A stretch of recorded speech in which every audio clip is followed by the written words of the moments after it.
మొన్న అహ్మదాబాద్లో జరిగిన విమాన ప్రమాద ఘటన నిజంగా మర్చిపోలేకపోతున్నాం. ఇంకా సహాయక కార్యక్రమాలు కొనసాగుతున్నాయి అక్కడ.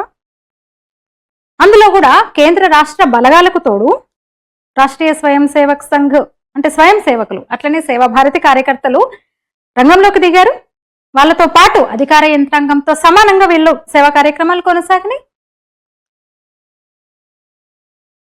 శిథిలాల నుంచి మృతదేహాలు తీయడం, బయటకు తీయడము, ఆసుపత్రులకు క్షతగాత్రులను ఆసుపత్రులకు తరలించడం, ట్రాఫిక్ నియంత్రణ, అక్కడ ఘటనా స్థలంలో ప్రమాద స్థలంలో దొరికిన విలువైన వస్తువులను అక్కడున్న యంత్రాంగానికి అధికారులకు అందజేయడం,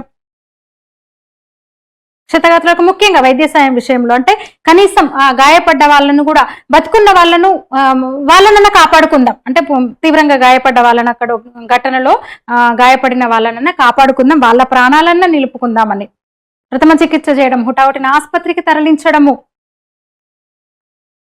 వాళ్ళకి కావాల్సిన మందులు, ఆహారము ఇలాంటివన్నీ అందించడము, ఇవన్నీ కూడా స్వయం సేవకులు చేశారు. 2 షిఫ్ట్లుగా చేశారని చెప్పొచ్చు. 175 మంది చొప్పున 2 షిఫ్టులుగా స్వయం సేవకులు ఆ కార్యక్రమాల్లో సహాయక చర్యలో పాల్గొన్నారు. ఇంకా జరుగుతున్నది.